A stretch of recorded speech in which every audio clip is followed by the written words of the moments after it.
Hey everybody, welcome back to Urban Meyer's Pint House. This is Weekend Kickoff, Lettermen Row's Weekend Kickoff. It's brought to you by Bryant and Heating and Cooling Systems. I'm too excited. It's Big Ten Championship Week. Gotta love it. Ready to go. The game, it's still on for Saturday. Ohio State, Northwestern, Cardale Jones, Zach Boren, Jacoby Boren, B.B. Landers, Tyvis Powell. It's like Family Feud tonight. We got two Borens, and Tyvis got his son with him tonight. It is. It's like Family Feud. Cut. You said cut. Yeah. Leave that alone.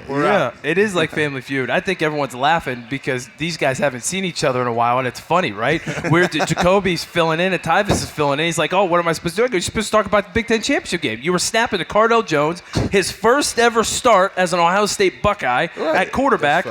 And now you guys are talking like who should have been playing center and who should have been playing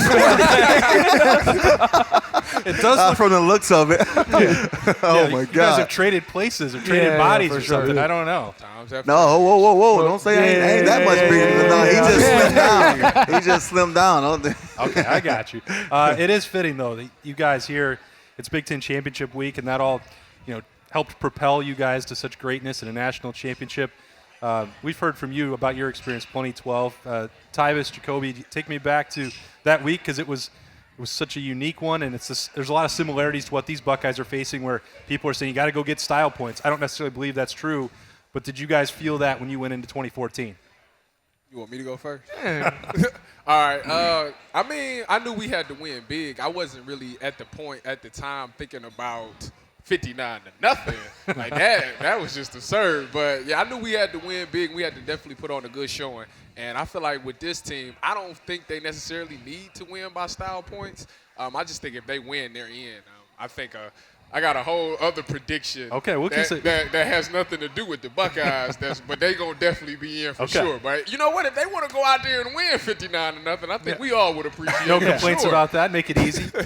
Yeah, I mean, I'd agree with what Tyvis said, right? I mean, I think they have a great team. I mean, they've proven it throughout the year. Obviously, they've only had 5 games this season, which people try to throw on them, but nothing they can control. So, I mean, I think these guys play the way they've been playing. They've earned the right to be in the National Football Playoffs and, take out Northwestern, and the rest will be history, I think. So, our story is a little bit different, right? We got 12 gauge in there. I mean, a little different. No, I mean, so yeah. I mean, I think for us, right, it's a little bit different story.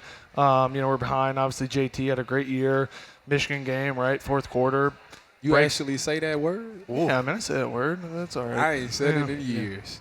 But my parents went there, right? So, I guess anyways, you got something there. You got a point. But I mean, I think it was a little bit different story, right, from where we were at. I think as a player, we didn't expect to win 59-0, right? I mean, we thought it was going to be a rugged game going in there, and freaking 12 starts popping them off right and left, and end up going 59-0. I know. Definitely from a defensive standpoint, we was like, we just want to get Cardale the ball as many times as possible.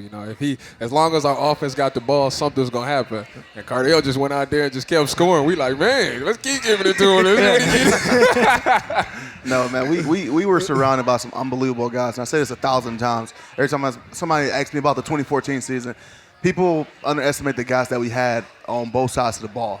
I mean, the defense went against the top 3 Heisman Trophy candidates for 3 straight games and held them to below average of their season averages per game. And then the guys that we had on offense, I mean, come on, Ezekiel Elliott, freaking Nick Van Nat, Devin Smith, Michael Thomas, Curtis Samuel, Dontre, like the list goes on. It was almost like just pick your poison. Hey, if they double team one guy, they shut one guy down, hey, run the ball, and vice versa. So we was definitely lucky enough to have an unbelievable team that it was hard to plan for, especially on the offensive side of the ball.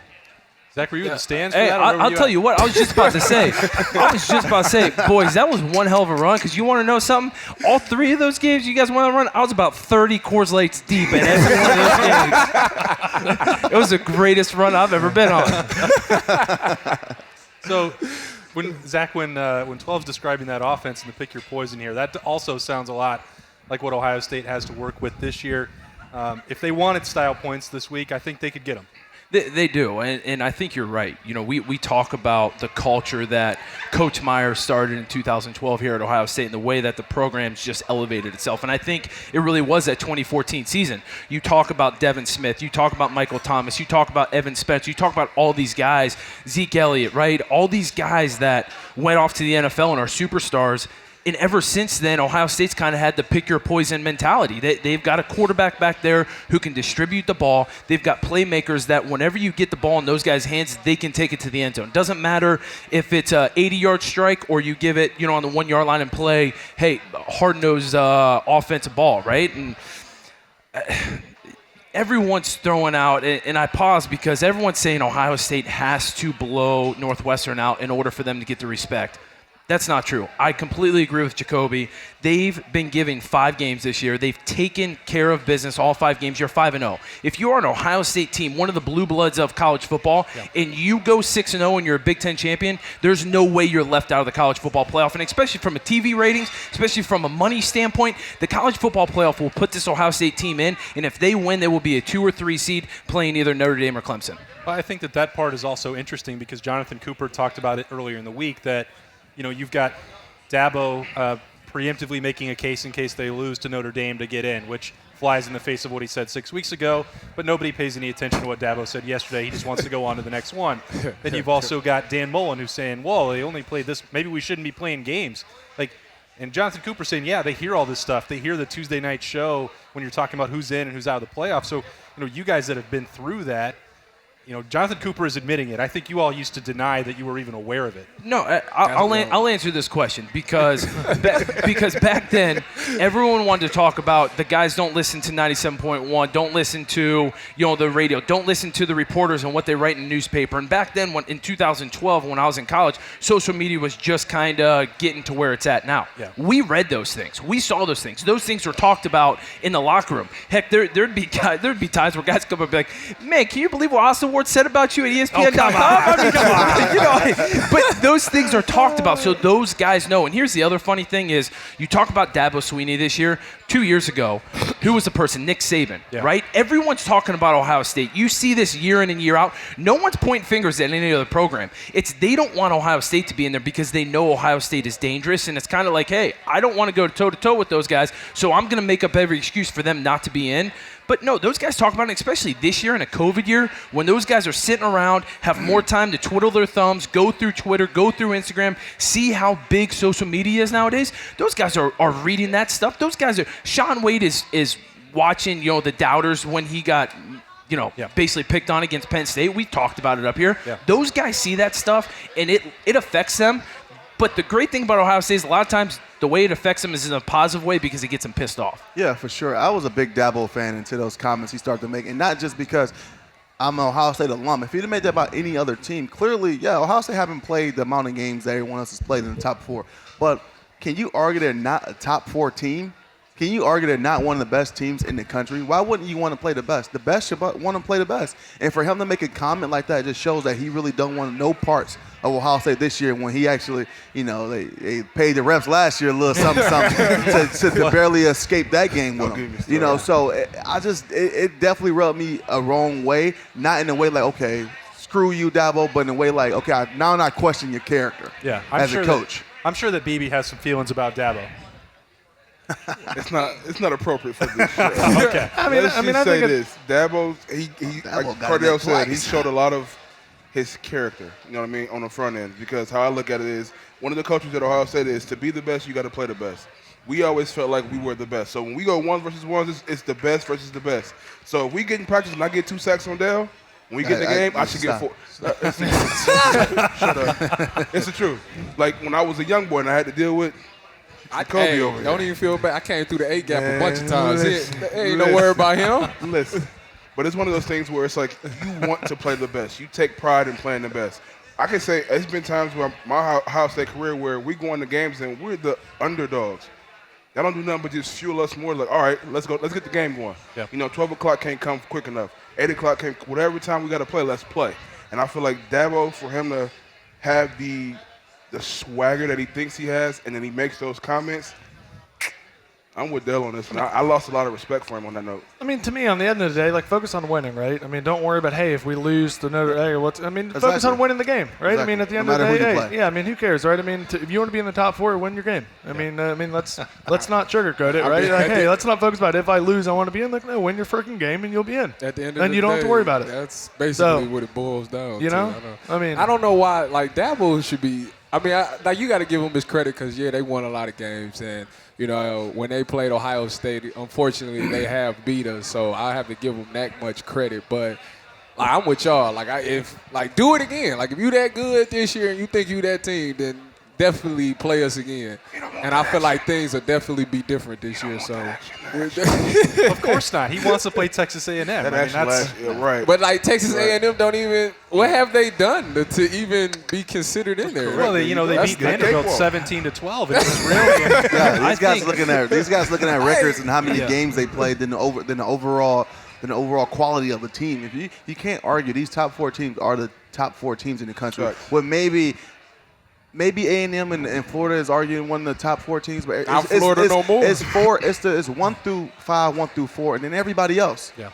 So stop talking about anything else when it comes to these other teams. And they not gonna act like the canceled games don't like it's a COVID like it's not like we didn't want to play like we was gonna play the game like. Right. And then on top of that, they punishing us. Well, Michigan made the choice not to play the game. Yeah. That's the only team. I think this year more than others with this college football in the Final Four, there is so much more debate going into this year because especially going into the championship weekend, I think a lot of times we've seen over the past years is, hey, if this happens, there's really 3 teams who can get that final spot. And you even see it on ESPN all the time. It's the fan vote or the fan final vote, right? And it's who's that Final Four spot. I think this year all heck could break loose if Notre Dame beats Clemson again, and there's going to be a lot of turmoil, whatever it might be, a lot of debate about who that 4 spot is because in my mind, you're going to have Clemson who's saying that, hey, this is really our first loss because we started a true freshman quarterback the first time we played Notre Dame. You're going to have Texas A&M saying, let us in. You're going to have a Cincinnati team who's going to be asking. And here's the other thing. I think maybe the best team in the country right now that's coming from far in the back and it's coming to the front is Iowa State. And if they go and beat Oklahoma this week, who's number 10 or 9 in the country right now, I think Iowa State has a fighting chance on getting in. So this year, more than others, there is so much more of a debate going into the Final Four and in the Final Four weekend. And I am praying, granted, I know we talked about Clemson. I am praying Clemson beats Notre Dame because then Clemson will go to number 2 and Ohio State will play them at 3. But then the debate happens of Notre Dame, Texas A&M, Iowa State, Cincinnati. All these games start happening because Notre Dame's argument is going to be you beat that Clemson team when they had a true freshman quarterback. So what happens then? All right. Let's see. The debate is... But I still don't see a number 2 or number 1. I still think, a little bit off topic that Alabama and Notre Dame is the safest bets, win, lose, or draw. Because I don't see a team going from 1 to out the top 4 unless Florida just go out there and just destroy them, or 2 to come out not a top 4 when they already beat this team. So we'll see. It's gonna be interesting weeks. I personally think Notre Dame gonna beat Clemson. Well, save it, Tyvis. We got to make some picks. Yeah, we got some picks later on. Save it. Tyvis doesn't know how we do the show. Okay. Yeah. I should have Follow sent our him the lead. rundown, but It's all right, Ty. You're a rookie. I got you, bro. We good. Don't worry about it. You green. now he knows that he knows we've got to pay some bills. The forecast is calling for more snow and freezing temps. Is your furnace keeping you warm? Sears Heating and Cooling is your Central Ohio Bryant dealer. They will do whatever it takes to make sure your home is warm and comfortable this winter. For 70 years, Sears Heating and Cooling has been keeping Columbus homes like yours warm in the winter and cool in the summer. Go to SearsHeatingandCooling.com, SearsHeatingCooling.com to schedule an appointment today. Bryant and Sears Heating and Cooling, they're doing whatever it takes. All right, the easy segue, whatever it takes. The player who needs to shine, because they didn't get to play in the game, so we don't get to have player of the game from last week. Who is somebody on Saturday at noon that needs to show up for the Buckeyes? 12, we just let you start it off. Exactly. This is my first time pulling a Slagle. Don't do it. I'm sorry. I'm not taking 22, but I'm going to take 11. Okay. I'm going to say that on the defense side of the ball because this Northwestern team is a good, smart, disciplined team, especially on the offensive side of the ball. They're not going to beat themselves with penalties and turnovers. So I think it's going to force our defense to play fundamentally sound. Got 11 guys. All right. That is worse than a Schlegel. I can't. It's hard.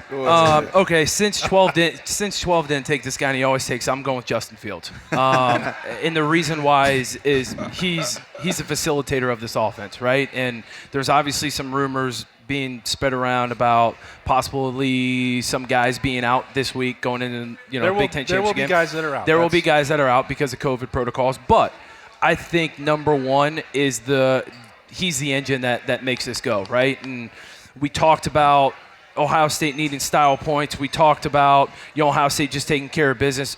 Whatever, either way, number one is the guy behind this ship who's steering it, whether they win or lose this game.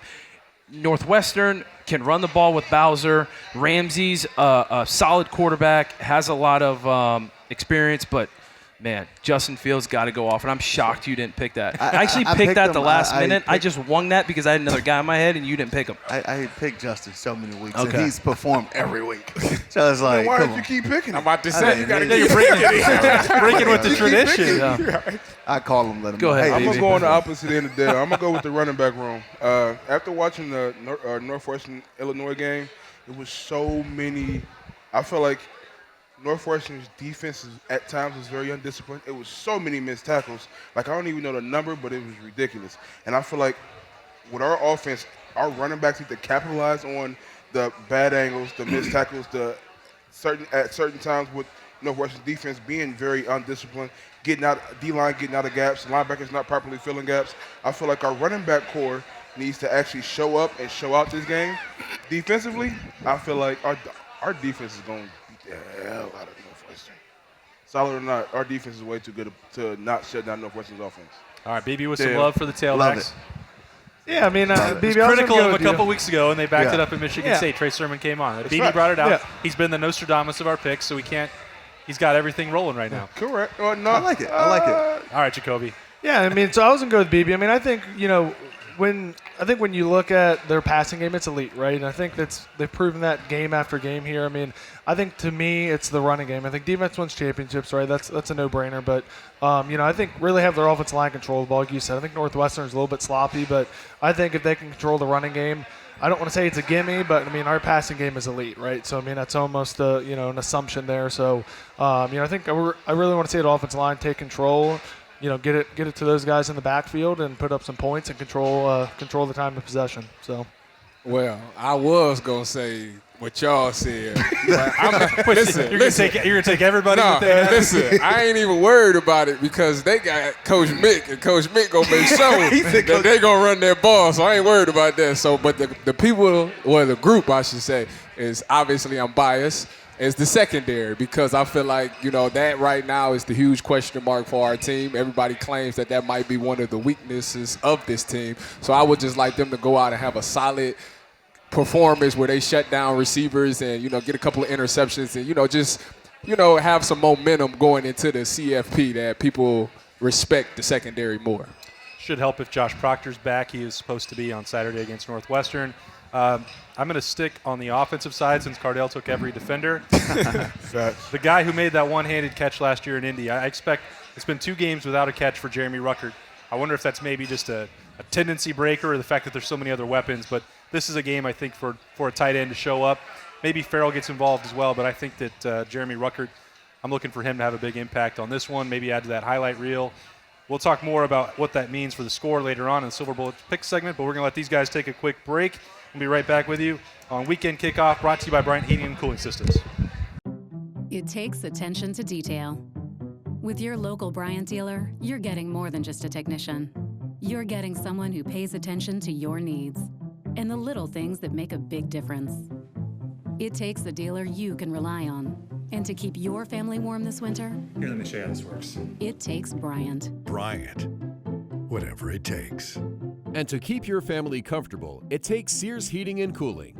Find them at SearsHeatingCooling.com. Hey everybody, welcome back to Weekend Kickoff, brought to you by Bryant Heating and Cooling System at this guy's place, Urban Meyer. Urban Meyer's Pine House, the 7-0 room. Ryan Day didn't get a chance to go 2-0, but he's got a chance to continue your winning streak in the Big Ten title game. Everything's still on track for Saturday at noon. For a team that's hungry, didn't get to play last weekend. Urban, what are you expecting when they get that foot hits the ball on Saturday at noon? Yeah, well, on Big Noon Kickoff, they talked about who's going to have the advantage. Northwestern because they got to play games, or the Buckeyes because they're well rested and a week off. And I made the comment because I've talked to Coach Day obviously all the time. And the last thing the Buckeyes need is time off right now. No more Zoom calls, no more bad news. And so they're going to be ready to go, and I think they'll play great. Northwestern's a good team, but the Big Ten West, where you watch a videotape and just not great teams. Right. You know, Northwestern, obviously I'm very close with the coach. He's excellent. But at the end of the day, they're going to play a style of ball to slow the game down, keep the ball in front of you, keep this thing close, and find a way to make a couple plays. It seemed like, your teams, and this one potentially with Justin Fields on Saturday, eventually that talent's going to win out, but you also seem to, play fast on that turf. Yeah. It's like there's something special about being in that building. Yeah, when you go play at Northwestern, the grass is amazingly long and wet. Yeah, even weird if it's how dry. that happens. Yeah. But it's and what a great. I got to coach in the SEC championship game several times, and that's like a Super Bowl. And then you go to Indianapolis, and that event is, the Big Ten, the city of Indianapolis, the crowd. There's not going to be a crowd now, but I mean that's an NFL environment. It's incredible, and I know we got some guys here tonight that played in that. We got one guy that made his first start, and he was pretty good. 59 zip in that game. So yeah. He talked about that. Jacoby Boren talked about that. Tyvis Powell talked about that. That week, I think you guys were 6th. You needed to jump up. It sounded like that style points argument that's come up for Ohio State again. I don't think they need it this week. You might have actually needed it that week to run it up. Yeah, they need to play well, though. There's a team that I actually watched today. I wanted to go watch Texas A&M, and my early impression of Texas A&M was just average. They are pretty good. They are a good team, so they would be the first in if Clemson loses, A&M is in. If Ohio State struggles, I think A&M's in. Really? Yeah, I think they have to play well. So for a team that's getting ready to play in that game, how does a coach manage to keep that noise out? The Tuesday night they're putting out the rankings. Dabo's been on the soapbox. Dan Mullen, your friend, was talking on Saturday night about playing games. How do you keep that from, they're going to hear it. How do you keep that from impacting your team? Well, these guys will tell you, whenever that happened, I would just try to make practices really, really hard, and I think that's your answer for everything. Yeah, I just, when a player and a coach focuses on the next minutes, the next 10 minutes, next 5 minutes, next 20 minutes, they're not worried about down the street. That's why I hate cell phones. I get horrified when I walk in the locker room and everybody's staring at their phones. So reality is that's part of it. The noise is part of it. But I would, and I think Ryan did too, just keep them focused. And how do you do that? Make it hard. All right, I'll save the rest of your analysis for those watching Saturday at noon, Big Noon Kickoff. Another great season of that, by the way. Hoping for more of that in Indianapolis. This has been a big success, I think, too. Hopefully we get to do it twice more. Weekend Kickoff at your place the rest of this year. We'll see what happens. Yeah, and I want to thank our former players. You have a bunch of incredible guys here. Thank the fans that are here tonight. And our goal, we talked about this. You watch, within a couple years, this will be thousands of people outside waiting to get in here. So thank you guys very much for being here. He's Urban Meyer. This is Weekend Kickoff. It's brought to you by Bryant Heating and Cooling Systems. We'll be right back. All right, welcome back to Weekend Kickoff. It's brought to you by Bryant Heating and Cooling Systems. And make sure you check out SearsHeatingCooling.com for their generous sponsorship tonight. Final segment of the evening, but it starts with the Buyers Auto question for Cardale. And it's a two-parter because it's going to loop in Jacoby. So we got a ton of questions 2 weeks ago about, a center making his first start or a quarterback trying to establish that rapport with his center. It didn't go that well. Josh Myers is supposed to play on Saturday against Northwestern. But what is that process like? Everybody talks so much about quarterbacks and receivers, but the first exchange is center to quarterback. Well, in college it wasn't that bad because we did primarily shotgun. I think we got it on the center maybe 2 or 3 times together in me and Jacoby's whole career. And it was one of the times I want to say it sealed the national championship game because Jacoby. That's a good story. Yeah, Jacoby called story. the cadence on this one. Let's hear it. He told me to go on a fake cadence because earlier in the game we had just did a quarterback sneak and it was a quick cadence and we rushed to the line of scrimmage and Jacoby, we talking before it was a TV timeout. He said, do the same thing, rush to the line of scrimmage, but no cadence. And that's what we did. They jumped off sides and we got the first down and Zeke ran it in, of course, the next play. But it wasn't a big deal for us. Maybe when we went on silent to think about the timing of when I should lift my leg or get an indicator when we got a guy in motion, but we stayed in shotgun so much it really didn't matter. We probably did 1 or 2 under center exchanges before games and practices and got in the shotgun. That was a little hard because different hand sizes underneath there, sometimes it affects it. Yeah, for sure. For sure. And then, you go from a big wide low to Jacoby to a Pat F line is even wider low. You don't know where to put your hand. You try to put your hands in the center of it, but Jacoby's so wide, you only on a right cheek. Yeah. He snapped the ball, and it's like, why is it getting it on the left side of my hand? And like, get under there. Some are easier to decide like where center is than others. Exactly. And that's not him. No, it's not him. It's like you go through your cadence, and you got to go look under there. Yeah, you got to go look under there. Oh, they go to center. Okay, here we go. I wanted to learn. I wanted to learn, and I'm getting my education today. Yeah. But no, it wasn't that bad because Jacoby was one of the, in my opinion, one of the best centers I ever played with. And smart guy, athletic, could bend, so I didn't have to get, even though he's so short, I didn't have to get so deep under there. The few times we had under center exchange. Right. That sounds so bad. Let's get deep in there. I think the dynamic, like Cardale said, right? I think when you're going out of the gun, it's not quite there. I know for the way we run it, right, the center calls the cadence. So, I'd say for Ohio State, right, when you have a new center, it's going to throw off the cadence for the O-line and the dynamic, right? They all have to be in unison. But, I'd say really that's to the extent. I think between center and quarterback, I think you get enough reps, right? They don't do a ton, right? Usually it's ones with ones, twos with twos. But you do have that intermingling between the first string and second string because, there's a chance for it to happen. So, I never knew the center called the cadence. You didn't know that? I play defense, right? Hey, listen. I don't know nothing about what's going on Tyvis, over the there. whole time. We were in college, we played. It was ready, set, go, and that was it. That was it. Ready, set, go. I never knew that. Wow, you learn something new every day. Yeah. That's what the buyer's auto question for Cardale is for. Sometimes it's for coach. Sometimes we get more insight from the guys who actually did it. Appreciate that as always. Now it's that time. I don't know why the Boren brothers are going fancy and not digging into these buckets this week. They've got the wine out here for the Silver Bullets pick segment. Yeah, just put it side by side right there. It's time to dig into these games. Schlegel went 1-4 last week. Brutal. God. So he chose. Hold on. Where's our money at? That's what I want to know. Who got the money? Who's got the money? Because there is a lot of money. There's a lot of money that's in your pocket that has not been dished out this year. You got paid out for the 1 week that there was a true winner. But it was 2 rollovers where we gave up our money. I still got it. Where there is hasn't it? been a winner. You easily probably have $300, $400 in Give your it to pocket. me exactly. We handle it. If you want to leave and split, let me know. I got your back. I keep it in the piggy bank. Give it to me exactly. Take push. Take pushing. I can't trust you guys. We got to have a winner this week, right? You're right. All right, here we go. Let's start them. Okay, Silver Better Bullet. be glad I ain't put my money in. Yeah, that's right. Talk to him. He didn't pay at all. Well, that's why he not included when he keep winning. Right. He keeps going 4-1. That's true. He would have won a lot of money. He would have won about $500. Listen, man. Oh my God. Oh, your $40 would have got you $500. I know. Past it is what it is, though. I'm going to start paying closer attention to BB this week. All right, all 5 of these games have college football playoff implications. We're not just picking the winner. This goes against the spread. Oregon and USC is somehow for the Pac-12 championship. I don't know how that works, but whatever. USC is favored by 3.5 over the Ducks. I got SC. Okay. I got SC. Oregon, I caught one game this year. I caught one game at SC, actually. I got SC. I think it's hard to break it down, but I think they'll pull it off. I don't know. Oregon started off the year really strong and then fell off hard. And when I say hard, fell off really hard. Yeah, they lost a lot of guys. Yeah, they did. They lost a lot of guys. There were some guys who kind of, after the first game or so, just said, hey, I'm going to, I'm preparing for the NFL.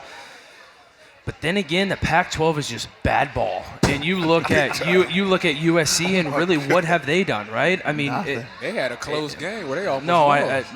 I think 3.5 is close enough where Oregon just getting thrown into this game last week throws a big enough wrench in their kind of plans and game plans and their mindset that USC is going to win this game minus 3.5. I got it. Yeah, whatever. We'll see. Yeah. I haven't watched either team. I'm going to go with idea. Oregon just because you like I the don't uniforms? know. Yeah, their uniforms is cold. I'm not gonna lie to you. So that's why I'm gonna go with them. I can't tell you nothing about either Usually, team. you've just been judging teams' uniforms. That's every facts, week. and I've yet to get that wrong yet. BB's like your girlfriend that you give like a March Madness bracket to, and they just Like pick basic- favorite colors. Yeah, favorite colors. Yeah. Oh, did you see that? Yo, I like these Yeah, colors. I like that one. I'm Turns going out with that one. it's pretty. But it good. works for me. Yeah. I got He this goes, much flavor to be your girlfriend. yeah, he Shut up. goes, BB goes, you guys have been here like the first couple of weeks. He goes, oh, I'm going against Northwestern because I don't look good in black and purple. But he won. He won. I got it right though. He I really wins did. it. I got it right. Tyvis, you got something more insightful than that, or what? No, no, not at all. If it's up to me, I'm going with SC too because, I mean, simply off the fact that when I went to NFL's, Pete Carroll was my first coach, and I got respect for him. So Gotcha. that's why I'm going with them. Works. Kobe, who you got? I mean, I'm gonna go with USC. Do you have any insight? Because we don't. No, I don't think so. Okay. I mean, Showing the only duck tonight. That's fine with I've me. watched USC enough struggling against really bad teams that I just have no faith in them. How many games they play? They've played 5, Yeah. and they've been trailing in almost every didn't know single that one. either. Yeah, then they Couple come back and miracles. win. So I don't have faith in them. I'll take the Ducks. yeah, Hey, Lewis, I can we get somebody out here some Coors Light swag here? We've got a cooler. Who needs it? Just throw your hand up. Lewis has got you covered. The first one he sees. Coors Light cooler. Coors Light cooler. All right, game number 2, Texas A&M. Coach Meyer was up here. He said if somebody gives them an opening that he thinks A&M could take it and slide into the college football playoff, they are 14-point favorites at Tennessee. 12. I got an A&M. I mean, they've been fighting to try to get into that final spot. I mean, a lot of people have been boosting them and say if they just do this, they have opportunity to be in the top 4. And I think they're going to go out there and feel like they got to prove some style points versus a not-so-good Tennessee team, and they're going to crush them. A&M's had some really close games recently. LSU, Vandy, These Auburn. trap games, though. Auburn, some really close games. Granted, I think going into this week, they can see kind of the light at the end of the tunnel, and they know we have to blow this team out in order to make our case for a college football Final Four pick. Here's my question. Rocky Top, that is a great place to be. It's a great college atmosphere, great campus, one of the blue bloods of the SEC. What are they doing? It's about time Rocky Top, gets on top of their game. But it ain't this weekend. It ain't this weekend. Texas A&M minus 14. You knew where I was going. I was so sitting here like, what? You right? He does this every other week. But I'm going A&M. I'm leaving it at that. Jacoby, it's your turn. Yeah, no, I mean, it's A&M, right? I mean, I think, I've seen them play a couple times this year, and I mean, I think their running game, too. I mean, you watched them early on. I think they'll dominate, and I think they have to, right? I mean, they got a lot of motivation to try to get in, and they'll hang up some serious points on them. I'm going A&M too for the simple fact that they didn't come this far to slip up at the end against a Tennessee team. So they need all the style points they can get to even try to be considered for that 4th seed. So A&M. They came all this way to fail. Tennessee will win outright. Wait a minute. Are Rocky you Top. in on this? Austin, this is why I like you. Rocky Top. You got so much confidence. This is why I like you. Is he in on the money Austin, too? Absolutely. Talk your talk. My Austin. money, What you gotta do? my money is on the line. You guys. put many man, cooler lights you you just had before donate we got money. here? I mean, they don't have to Yeah, win that boy for just me to get the donated. money. I'm taking the cover, 14 points I like against it. an offense that can't But play. you said they're I gonna also win. believe that they will win I like it. because I do mean, not have Jimbo. Yeah. I What hear I've your seen of talk, Austin. Kellen Mond this year. You want to know, No, Austin? thank You are saying this with your heart right now because I can totally picture him at like a frat house at Rocky Top. Oh, for sure. And they're dancing the Rocky Top sure. after they pull off an upset against Texas A&M. Well, I did. He'd be driving there. Halftime of the game, and Tennessee up by 10 points. He headed down there. Now, yes. the funny He's thing, headed down the there. funny I mean, I'll thing give is you if gas money. A&M win, I'll but it's give you only gas by money. 7 points, I'm going to laugh, actually. Like, wow. I think you guys must have forgot that one year that I went to Tennessee and the 3 years that I covered them before I came to cover a winning program. Yeah. But that's not with my heart. I fully believe that Tennessee will You have. got to let it go, man. You're right. You just got to let it go But I won't. sometimes. Next game. Kellen Mond's going to let it go. Yeah. All right, Bama, 17-point favorite against Florida. Dan Mullen has been whining twice now. First it was Texas A&M in the crowds. Then it was last week that they shouldn't have had to play and they threw a shoe. 17-point favorites over the Gators. I got Florida covering this. I mean, there's no way you're going to beat them by 17 and a half, 18 points in an SEC championship game where they still can potentially get in. I say, hey, if Florida go out here and dominate Alabama, I think they're going to have a strong case to get in that number 4 spot. Wow. You're going Florida plus 17, huh? Yeah, for sure. I thought for sure you were going Bama. No. And you know what? I am going to join you with Florida. And the whole reason why is because I think Dan Mullen has those guys believing. I really do. After last week, the whole throwing the shoe incident, those guys are going to come together. I don't think they're going to win, but I think they keep the game within 17 points. And plus, Bama, man, they haven't been tested at all this year. They're rolling. Exactly. Everyone, we've already talked about in the first segment about how, as players, you do pay attention to the media. Bama right now is – those guys see it. They know right now they're basically untouchable in some capacity. Those Florida guys it's been turning all week about the shoe incident, about how, they were looking ahead to the SEC championship game instead of taking care of business against LSU. I don't think they win, but I think they keep it within 17. Yeah, for sure. And my bad, BB. Don't mean to cut you off. Let me ask on your 2 cents. Don't worry about but it. Get off of that. Everybody knows tight. college football. College football is quarterback-based and driven program and team. And this is the best quarterback that they faced all year, and most likely the Heisman Trophy winner. So even after last week, I hope not. No way. No way. The winner of the game would be the Heisman Trophy winning quarterback. No way. Florida has a good team, but at the end of the day, I'm gonna go with Bama. The reason why I'm going with Bama is, number one, they have a lot of motivating factors. They have been kind of talked down upon damn near all season, just because of last season. This is probably one of the first times they ain't really been in the top 4. And then if you want to really look at it, all season, they really haven't been talked about that much, which is not a part of, it's not something that they're used to. So I feel like they're going to come into this game with a bad taste in their mouth and bad intentions. I'm going to go with Bama. Bad taste and bad intentions. I like it. Jacoby. See, I'm going to go on the flip side, though. I think Florida, right? their loss last week was so, that's just disappointing, right? And I think they're going to have, they have a drive for them, right? I think they, they need to prove it more than Bama, right? And I think at the end of the day, right, it's an SEC championship, right? There's a lot on the, a lot to play for, but I think Florida's going to keep it really, really close. I think it's going to be within one score, and obviously could take Florida on the spread. I don't think they're going to win outright, but I think they'll keep it close. I think I'm going to go on record and say 3 of y'all up here all need to stop drinking these Coors Light and all this alcohol because y'all are tripping. Bama is definitely going to roll over. I'm about to say, I like your 3 now. It's I don't know what y'all even about say. Boren 17 Yes. Yes, they are. They're going to roll them for sure. Me and you let me ask you a question. Hold on, wait. Before I say, is the tight end on it, the receiver? He's supposed to play. Okay. But he's banged up. He's banged up. Okay, so y'all telling me y'all think that Florida really got a chance to not lose by more than 17? No. If Bama done rolled dang near everybody in the SEC. Who they played? The SEC. The big bad SEC, quote unquote. They played the SEC West, who is atrocious. Who they? Yeah, listen, man. Who they played? Listen, let me tell you how the game gonna. Listen, the game gonna come out. Florida gonna come out, do all that hype, la stuff. And then by halftime, it's going to be a 14-point game by halftime. They're just going to roll them in the second half. We'll talk Sunday morning. We will. Yeah. Hey, they just like don't worry, I'm going to send you a text and just say, I told you. That's the fun. Florida did play an SEC West team, Zach, if you remember. And that didn't go so well. No, I agree. That same team, Alabama played, they beat them 56-24. That's the reason why I don't think A&M should be in the playoff. No matter what, Cardale's talking about Florida. That's another matter. Alabama's going to roll. Tyvis is absolutely correct here. He knows what's up. Big win for the Crimson Tide. They'll lock up that number 1 seed. I do think that quarterback will win the Heisman, though, for Florida, though. Oh, you're trying to find some common ground. No way. Don't keep the bragging. No way. No, but he's right. I think he is. A 3-loss quarterback in a year like this, there's no way he wins. Who you think going to win it? RG3. Mac Jones then. Nah, I think, I between think, the winning team, the winning team. I said the winning team. So I know. I just wanted to disagree with you. Somebody got to. It's more fun that way.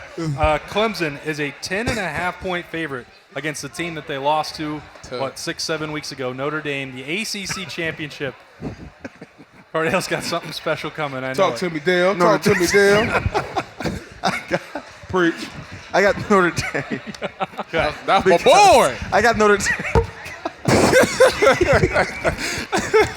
Because Clemson got a weirdo planning for his wedding. He ain't trying to win no football. Trevor Lawrence, I got Notre Dame. You get ready for that wedding, boy. That man crazy. This is the insight that you can get nowhere else, folks. Hey, I agree, man. Hey, I agree. Cardale's always on Instagram on that search bar pulling up pictures of Trevor Lawrence and his girlfriend playing in their wedding. I agree. Oh my God. Listen, I like Notre Dame. I think Clemson isn't the same Clemson team that they've been in the past. Granted, the very first game the first game they played this year, Clemson was starting a true freshman quarterback, but that dude has skill. He has a lot of skill. He's not that far off from Trevor Lawrence. Trevor Lawrence has digressed this year at the quarterback position. I think Notre Dame is good enough defensively to stop the run. Travis Etienne he's the monster that you have to stop for Clemson. Notre Dame is good enough to stop him. Notre Dame, Ian Book wins this game. I'm taking the points plus the money line, and I think Clemson is not in the college football playoff. Got a winner over there. Okay. That boy Come back to me, lad. Let me think about this. Come on. Come to me, Contemplating lad. it now? Let me think about something. Changed his mind. Jacoby, have you made up your mind? Yeah, so, I think I'm going to go with Notre Dame. I don't know. At the end of the day, to me, Clemson isn't very, they haven't been as impressive to me. I think Notre Dame, to me, they don't have the talent. They haven't been, to me, they haven't been blown out as teams like they should be, but I think their consistency's there, and I think at the end of the day, I'm with Zach, too, on that. I think Clemson's been struggling a little bit. They don't have that same swag to them that they've had in years past, and, I guess personally, too, I don't really want to see Clemson in there, so maybe it's a little bit of a personal vendetta, too, but I'm going to go with Notre Dame. I'm going to go with Notre Dame winning. I'm going with Notre Dame as well for the same reasons that they said after watching the first game. I just think I really believe Notre Dame really could have did them really worse than what they did. I don't think they really needed to go into double overtime. I think there was a couple of fumbles and a couple of turnovers that Notre Dame had that caused them Clemson to even be close to being in the game. And I don't think Trevor Lawrence is going to make that big of a difference. I feel like, Trevor Lawrence is a great quarterback, but his skilled players that's around him, they kind of showed their true colors because, they still were trying to make plays, but they couldn't get it done. And I don't think Trevor Lawrence is going to make that big of a difference. So I think Notre Dame going to roll. On a side note too, Boston College I feel like has been a really good team too. I watched them. They've had I think they've done a really good job too. There's a couple I've watched. Coach Too's there, too. Had them. It ain't just her. Yeah. Coach Too's there. He is. I'm over his nuts. What we got? Oh, my God. See, half was my DB coach in San Right, Fran, so yeah. that's my boy. Yeah, Coach Too's dealt with me before. What you got, BB? It's crazy. I got to be that person, and I am sorry. Yep. no. It's Halloween. Trick or treat, damn it. I'm going to go with Clemson. It's I'm not- Christmas, I'm- baby. Well, yeah. That's the wrong holiday. I was Yeah, saying, it's you- Christmas. Correct. We've already had Thanksgiving too. I'm going with trick or treat. I'm saying with trick or treat. I'm the candy man today. So, All right. I'm going with Clemson. I'm pretty nervous now. What that you reason? took Can we Clemson. hear why? My reasons are this. No, the first game they didn't have Trevor Lawrence, correct? Correct. Now, at times, I'm going to tell you this from personal experiences. He is a major X factor. I don't care how you look at it, how you cut it. I'm not a Trevor fan, but at the same time, the man got respect with me. I don't like Dabo, but Trevor has my respect. Trevor Lawrence does a great job for the most part at facilitating the game. And I learned the hard way that he can beat you with his damn feet too. It's just as good as with his arm. He's a lot more elusive than what you think. When you put him and factor him into a game like this, he is comfortable enough to make certain X factor decisions, to make this the audible or change this route or change this play. When you have a young quarterback, you really don't have the kahunas to make those calls. He does. And he's smart enough to put the team in the best possible position to his ability to be successful. I'm going with Trevor Lawrence, and I'm going to go with Clemson. That was a great sales pitch, but I'm taking the Irish anyway. That's fine. The one that. All right. Thanks, but no thanks. Yeah. okay. Here's the one that matters. We know who Cardale's taking. Ohio State is still a 20.5-point favorite against Northwestern on Saturday. When that line came out, I couldn't believe it. I thought it would be much higher. I went against Ohio State once this year. You And did. I won. And you won. Which Indiana. Indiana. It was 21 points or 22 Yeah. points. No, you did. You won. Yeah, but And they were up 35-7 in that game, but you still won. don't mean I'm taking Northwestern this weekend. Golly, 20 ain't enough. Ohio State, lot to a little. Lot to a little. I got That's the best way to go. 42-10. Ohio State. 42-10 Ohio State. I like it. 20.5, and this, just watching Northwestern, one of my best friends, Northwestern grad, we watch a lot of ball together. I honestly think Ohio State could win this game by 20.5 if they said we're only running the football every single play and we're not even throwing it. Yeah. If they said, hey, we're lining up, and in some form or fashion we are running the football every single play, Ohio State would cover the spread of 20.5. I don't think there's any way. Granted, Northwestern has a great middle linebacker. Their back end are all Big Ten selections at the safety position. But, man, they just cannot match up with Ohio State athletically. And, please, there is no way Northwestern is going to be able to establish the run with Bowser, to be able to free up Ramsey to make some throws. There is no way. I've got Ohio State big, and I actually think because of only playing 5 games that Ryan Day's going to want to get a lot of these guys some meaningful snaps, even if they're blowing them out. So I don't think you're going to see the starters come off the field, because the next game will be a college football semifinal. Exactly. I think Ohio State wins 69-3. Oh, 69-3. You guys, how do you get the That's a nice pick. Yeah. 69-3. 69. I'm going with Jacoby on my team and my number. I'm not going to plead my case, but because my case is going to be disrespectful. You're next. Ohio State. Yeah, Simple. I think they're definitely going to put north of 50. So, let's call it 52 and 52-7. But, I think they have too much firepower, right? I think it's exciting what Ohio State's been able to do. Their offense is elite. Like we talked about, I think secondary, right, there's a little bit of opportunity on the defense. But, I think they're the best team in college football, and I think they'll easily put up 52 and give Northwestern 7. We'll give them one score. You guys are doctors. What was your prediction? 42-10. I try to be nice. They doctors. I was Team full of doctors. You got to be nice to them. They might be doing my they shoulder didn't play surgery class, right now. right? Yeah, they play school. They play school. They got a busy weekend with finals. Hey, I'll tell you what. I know 3 guys that graduated from there. None of them are doctors. Well, I guess I think they definitely gonna cover the spread, but I think it's gonna be about. I'm gonna say, what'd you say? 52-7. 42-10. 69-3. 69-3. I ain't even gonna go there. I'm gonna say 56-14. Okay, that's a cover. That'll Ward, do you're it. up. It's been so amusing to me to hear all week about how fundamentally sound and tough Northwestern makes it on teams. And I thought, well, the last 2 times I've watched Ohio State play them, it was 45 points. It was 52 points last year, 52-3 at Northwestern in that long grass. Yeah. I don't buy it. To be blunt, there's discipline and there's talent, and I think there's just a massive talent gap between the 2 teams. Right? You're absolutely right, Jacoby. I'm glad you came here to say that and back me up. It's 56-6 Ohio State on Saturday. Good the pick. Buckeyes finish undefeated. It's a good They win pick. a 4 straight Big Ten title. Is that 2 field goals, or are they gonna miss the extra point? I said on our bold predictions segment earlier, no touchdowns allowed by the Silver Bullets this week. So 2 field goals. 2 field goals. I'll take that. Maybe early. We'll see. It's gonna have to be early because. Well, yeah, I'm not going to see a missed extra point, but I'm calling it anyway. That's our Silver Bullet pick segment. This has been Weekend Kickoff. It's brought to you by Bryant Heating and Cooling Systems. Thank you to Urban Meyer for being here and not kicking us out. Cardale Jones, Zach Boren, Jacoby Boren, BB Landers, and Tyvis Powell for hanging out with us. And thanks to all of you for coming out and watching us at Lettermen Row. We will see you next time.